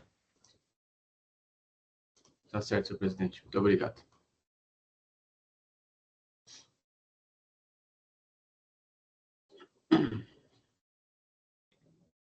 Bom, vamos lá. Nesse caso aqui, existiam 3 acusações, existem ainda, mas para julgamento apenas o item 2, porque os itens 1 e 3 do auto de infração eles foram objeto de confissão e parcelamento. O item 2 ele se refere a uma falta de estorno de crédito CMS em razão de erro de cálculo previsto na portaria CAT 55 de 2017, uma vez que o contribuinte optou pelo crédito outorgado previsto no artigo 40 do anexo 3 do regulamento. Eu vou ali para o ponto 8, parágrafo 8. A portaria CAT 55 de 17 regulamenta o benefício do crédito outorgado previsto no artigo 40 do anexo 3º do regulamento, ao qual faz jus e opta por sua utilização o contribuinte autuado. O mencionado artigo 40 do anexo 3 do regulamento dispunha a época dos fatos. Artigo 40, sobre carne e saída interna. O estabelecimento abatedor e o estabelecimento industrial frigorífico poderão acreditar-se de importância equivalente à aplicação do percentual de 7% sobre o valor da saída interna de carne e demais produtos comestíveis, frescos, resfriados, congelados, salgados, secos ou temperados, resultantes do abate de ave, leporídeo e gado bovino, bufalino, caprino, ovino e suíno. Parágrafo 4º. O crédito de que trata o CAPT substitui o aproveitamento de quaisquer outros créditos, exceto os relativos à entrada de gado bovino ou suíno em pé e aqueles relativos aos artigos 27 e 35 do anexo 3 deste regulamento. Por sua vez, a portaria CAT 55 de 17 trata sobre a opção por crédito outorgado em substituição ao aproveitamento de demais créditos nas saídas internas realizadas por estabelecimento abatedor e estabelecimento industrial frigorífico, a que se refere o artigo acima transcrito, sendo que o seu artigo 5º institui fórmula a ser aplicada para apuração do valor do crédito objeto do estorno. Então, eu menciono aqui o artigo 5º da portaria. Então, lá no inciso 1º, diz apurar o valor do crédito a ser estornado mediante a fórmula E é igual a B sobre T vezes C, onde E é o valor do crédito a ser estornado, B é a média dos últimos 12 meses, incluindo da apuração, do valor total das saídas beneficiadas pelo artigo 40 do anexo 3. T é a média dos últimos 12 meses, inclusive da apuração, do valor total das saídas realizadas. E C, o valor do crédito escriturado no período de apuração. Dessa forma, para se apurar o valor a ser estornado em razão da opção pelo crédito outorgado do artigo 40 do anexo 3 do regulamento, a fórmula aplicada é E igual a B dividido por T vezes C. Ou seja, o valor a ser estornado é igual à média dos últimos 12 meses das saídas beneficiadas pelo crédito outorgado, dividida pela média últimos 12 meses de todas as saídas multiplicado pelo valor do crédito escriturado no período de apuração. Na visão da recorrente, a variável C contém um erro de premissa no presente caso. Alega-se que a autoridade fiscal considerou apenas parte dos créditos em sua composição, equivalendo ao montante de R$ 13.347.811,92, que teria levado em conta apenas as entradas de mercadorias e aquisição de energia elétrica. Por outro lado, reconhece que também se equivocou ao incluir na variável C apenas o valor de R$ 3.554.130,29. Defende assim que a variável C deveria conter o montante de R$ 16.795.259,67, o que incluiria valores relativos à aquisição de insumos. De acordo com a recorrente, o aumento da variável C de 13 milhões para 16 milhões resultaria em exigência menor no item 2 do AIM. Porém, a recorrente não está com a razão. A autoridade fiscal aplicou corretamente a fórmula prevista no artigo 5º da Portaria CAT 55 de 17. A variável C representa o valor total do crédito escriturado no período de apuração e compõe fórmula com função de verificação do montante de crédito a ser estornado. Por esse motivo, o valor de crédito escriturado a compor a variável C da fórmula E igual a B sobre T vezes C deve conter outros créditos a que o contribuinte faria jus, exceção feitas aqueles previstos no parágrafo 4º do 40 do anexo 3, caso não optasse pelo crédito outorgado, e devem ser créditos efetivamente escriturados no período. Por isso, de fato, o contribuinte se equivocou em considerar apenas o valor de 3.500.000 e pouco como o conteúdo da variável C. No entanto, não há equívoco da autoridade fiscal em considerar o exato valor dos créditos escriturados constantes do registro de apuração do autuado, documentos de folhas 137 e 150, chegando assim ao valor de C no momento da aplicação da fórmula em questão. Destaque-se que C é diretamente proporcional ao E na fórmula apresentada, ou seja, quanto maior C, maior E, o que significa dizer que quanto maior o crédito escriturado, distinto do crédito outorgado, em relação às médias de saída no período, maior o montante a ser estornado. Por isso, quando o recorrente afirma que o valor de C, considerado pela autoridade fiscal, está menor do que deveria, em verdade está a reconhecer que o valor a ser estornado, E, foi apurado a menor, e assim está a reconhecer que a sua falta é maior do que considerou a fiscalização. Assim, não há reparos a serem feitos na aplicação da fórmula prevista no artigo 5º da Portaria CAT 55 de 2017, a este caso concreto, devendo o item 2 do AIM ser mantido.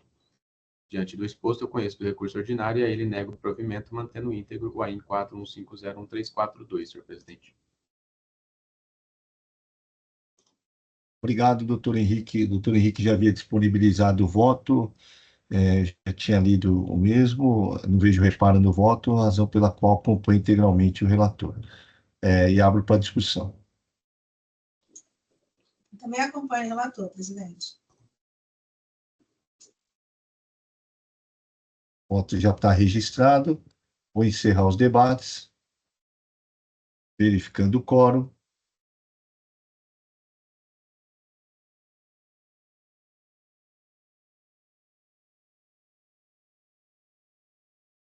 Em votação.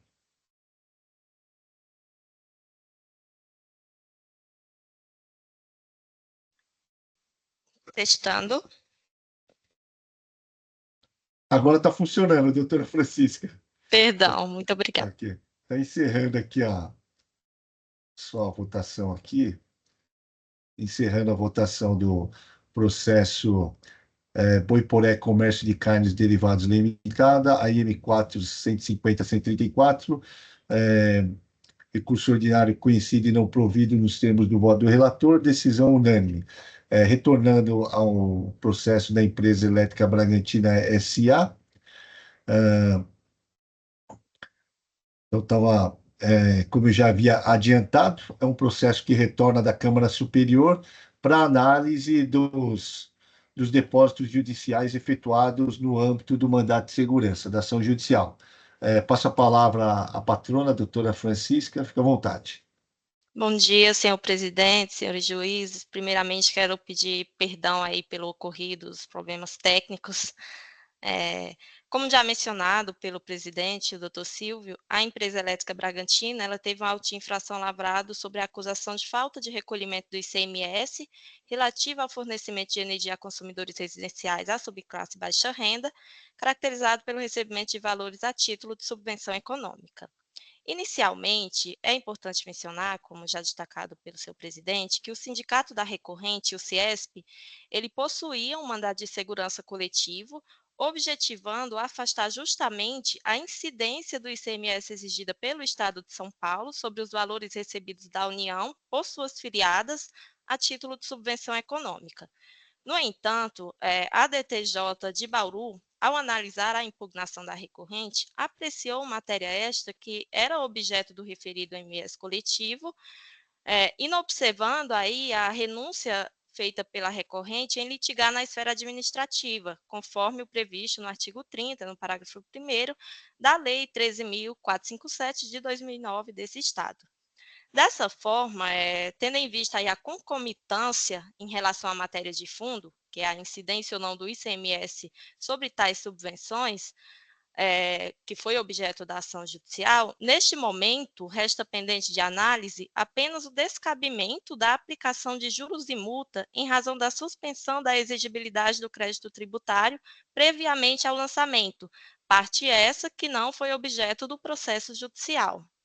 Nessa parte, e sendo esse o ponto até que convém análise agora, é essencial destacar que a recorrente realizou os depósitos judiciais nos autos do referido MS coletivo, o que suspendeu a exigibilidade por força do inciso 2 do artigo 151 do CTN. Conforme se verifica aí das diligências realizadas, embora a representação fiscal tenha entendido serem suficientes e tempestivos apenas os depósitos efetuados com relação a alguns subitens, é possível perceber, inclusive de uma planilha acostada pela recorrente, constante aí na folha 856, que todos os depósitos judiciais foram feitos tempestivamente e em valores suficientes. Inclusive, a recorrente junto aos autos diversos documentos necessários que demonstram a integralidade e a tempestividade dos depósitos judiciais referente ao período de apuração do ICMS que ensejou a lavratura do presente auto de infração. Além disso, para provar que referiam-se aos mesmos débitos, a recorrente acostou planilhas, comprovantes de transferências bancárias, extratos, dentre outros documentos.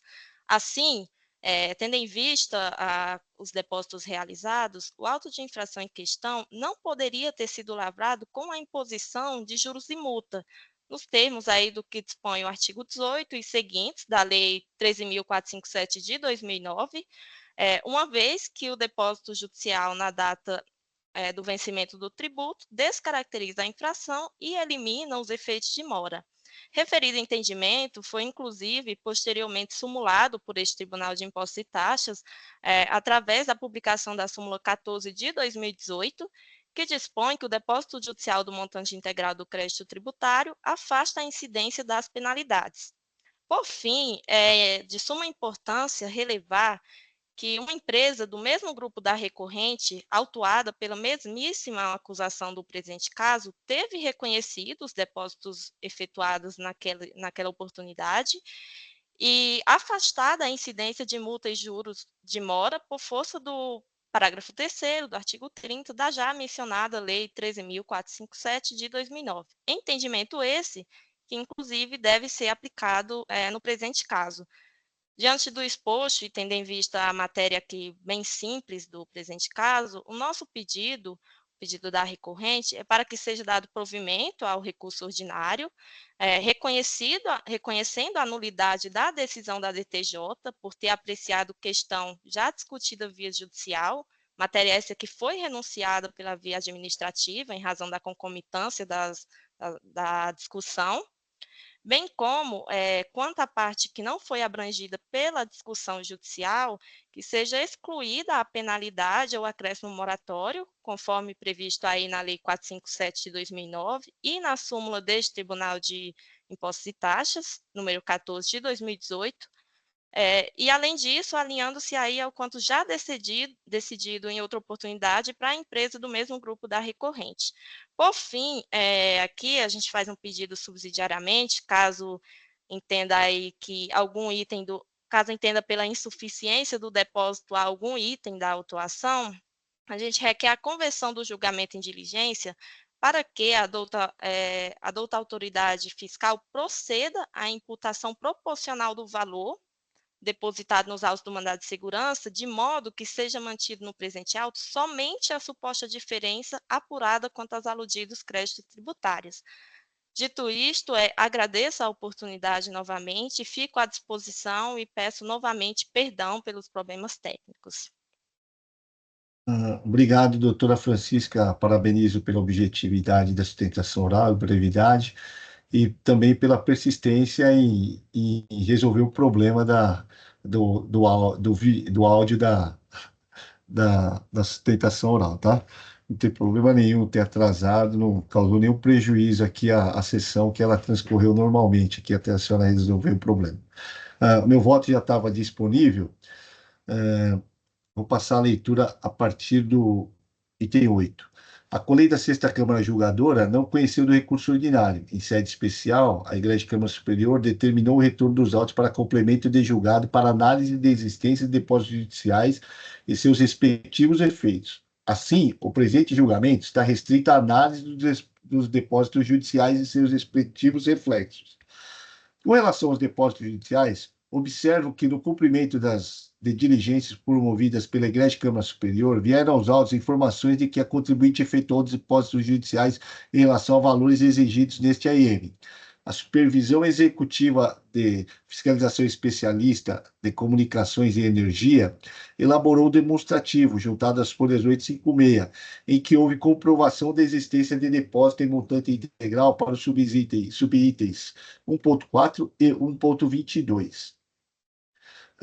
Com relação aos demais subitens, o demonstrativo informa que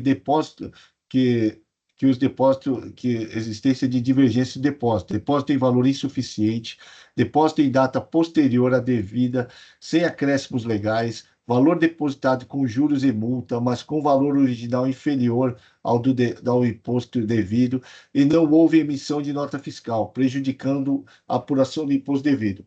Assim, os juros de mora e multa devem ser afastadas somente nos itens 1.4 e 2.2 dos termos da súmula 14 deste tribunal. Por oportuno, considerando a revisão da súmula 10 de 2017, limita os juros de mora à taxa Selic. Antes posto com isso parcialmente do recurso ordinário e dou-lhe parcial provimento para afastar os juros de mora e multa dos subitens 1.4 e 2.2, bem como limitar os juros à taxa Selic. É como voto porque a decisão da Câmara Superior limitou a análise do pleito, né? Então, com relação ao pedido de subsidiário aqui, feito de sustentação oral, eu não podia conhecer do mesmo, né? Razão pela qual eu, na estrito cumprimento da Câmara Superior, eu só afastei os juros e a multa de dois itens, e também limitei os juros de mora, tendo em vista a revisão da súmula que trata da matéria no âmbito desse tribunal. É como voto e eu fico à disposição. Quem gostaria de se manifestar? Vou encerrar os debates.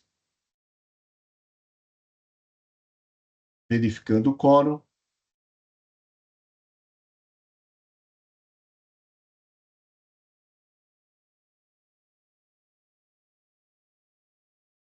Em votação.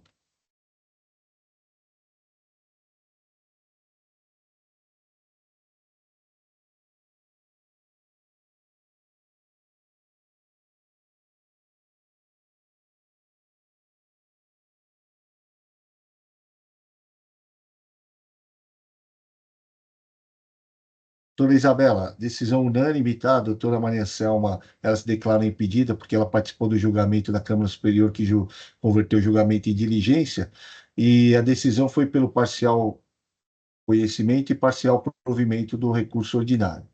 Ok? Ok, agradeço a oportunidade, desejo um ótimo final de semana e um feriado. Obrigado. Passar o último julgamento da pauta.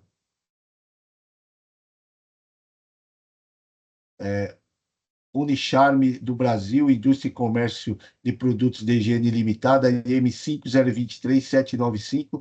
Doutora Luciana é a relatora. Pode passar diretamente a leitura do voto, doutora, tendo em vista a inexistência de sustentação oral. Ok, obrigada, presidente. Eu já tinha disponibilizado o meu voto, mas ele é curtinho, vou passar a leitura, né? Então, trata-se da acusação fiscal de deixar promover o estorno de crédito ICMS referente à saída subsequente isenta, circunstância previsível da data de entrada de mercadorias para medidas para de livre comércio ou Zona Franca de Manaus em ocasiões em que não há manutenção de crédito ICMS. Trata-se de exigência de imposto com suporte nas disposições do artigo 85, inciso 2, a linha J, a linha 37489. Inconformado com a condição de piso, que manteve as exigências fiscais postas no AIM, o autor depois recurso ordinário. E eu digo que antes que se proceda ao exame da controvérsia recursal de mérito, um argumento merece atenção.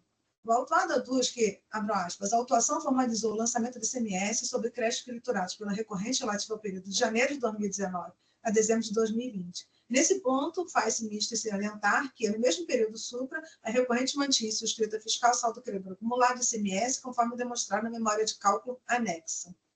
Indica-se, então, a aplicação da disposição do artigo 96, inciso 1º, a linha C da Lei 6.374/89, para o cômputo dos juros moratórios. Nesse contexto, né, então, ponderando se tratar de necessidade de esclarecimentos de matéria de fato nos termos do parágrafo 1º do artigo 25 da Lei 13.457 de 2009, eu proponho a conversão do presente julgamento em diligência para que o auditor autuante se manifeste conclusivamente sobre a alegada existência de saldo credor a aplicar eventual alteração no cômputo dos juros moratórios aplicados no presente AIM, consoante o dispositivo legal evocado, artigo 96 da Lei 6.374/89. Solicito, na hipótese de serem revistos os cálculos, a elaboração de demonstrativo e abro um prazo, então, de 30 dias para o contribuinte, após a manifestação da autoridade fiscal, para o contribuinte se manifestar.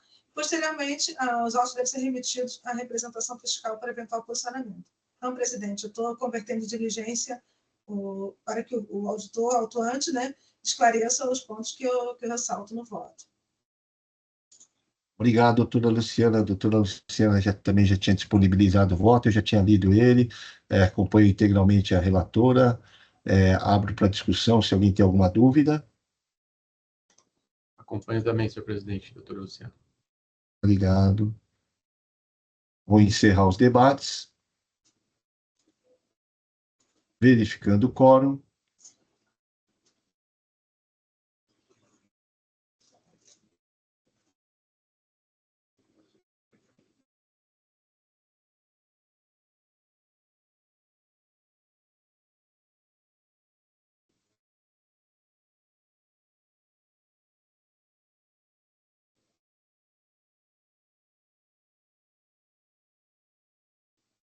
Em votação.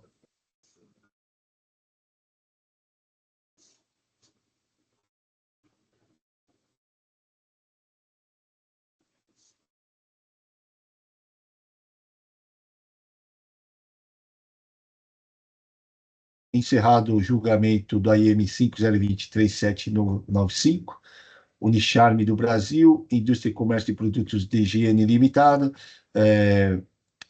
julgamento convertido em diligência, nos termos do voto da relatora, da ilustre juíza relatora, a decisão unânime. Com o julgamento desse processo, eu encerro a sessão de julgamento, agradeço a presença de todos, em especial ao Jailson aqui que nos acompanha e viabiliza toda a transmissão. Agradeço a presença da doutora Manecelma, doutora Luciana, doutor Henrique, doutor Rodolfo. Peço apenas que aguardem o encerramento da transmissão e gravação. Tenham todos um ótimo dia, excelente final de semana e bom feriado também. Encerrado, presidente.